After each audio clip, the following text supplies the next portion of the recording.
सभी को नमस्कार। करियर फर्स्ट चैनल पर आप सब दोस्तों का स्वागत है।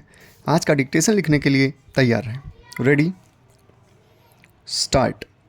बहरहाल इस विवाद का अंत सुप्रीम कोर्ट के 5 जजों के बेंच ने बम्बई केस में किया, जिसमें बीजेपी सरकारों की बर्खास्तगी को सही ठहराया गया।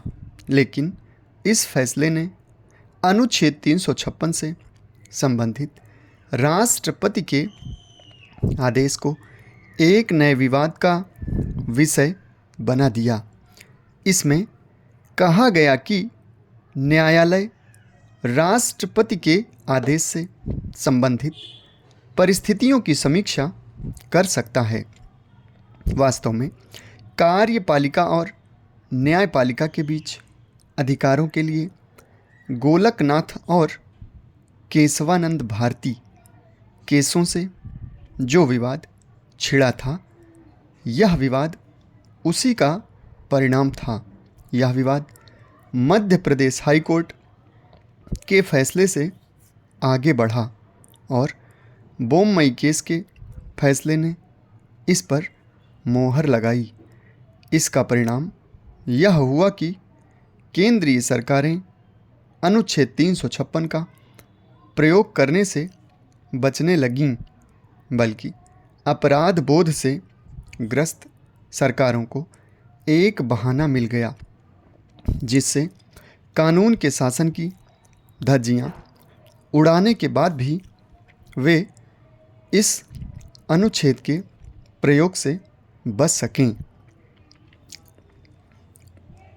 राज्यों में इतनी बार राष्ट्रपति शासन प्रणाली लागू किया जाना इस बात को दर्शाता है कि केंद्र में सत्तारूढ़ दल इस अनुच्छेद का उपयोग अपने हितों के लिए करता रहा है।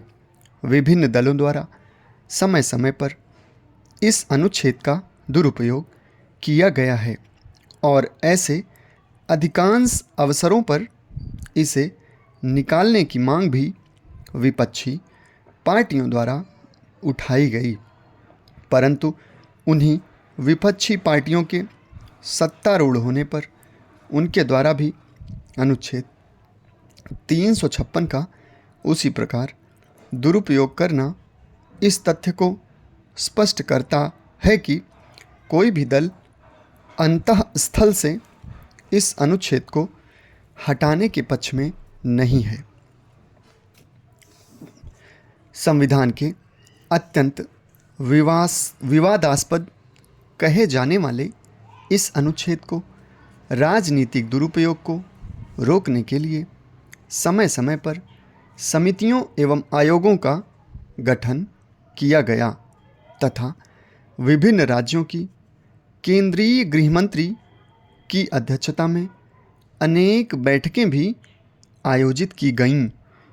कुछ राज्यों के मुख्यमंत्रियों ने तो अंतर्राष्ट्रीय परिषद की बैठकों में इस धारा को संविधान से निकाल देने की ही बात कही थी, परंतु ज़्यादातर लोगों का यह विचार था कि इस धारा को निकालने की बजाय इसके तहत की जाने वाली कार्रवाई के लिए कुछ निश्चित नियम बनाए जाएं।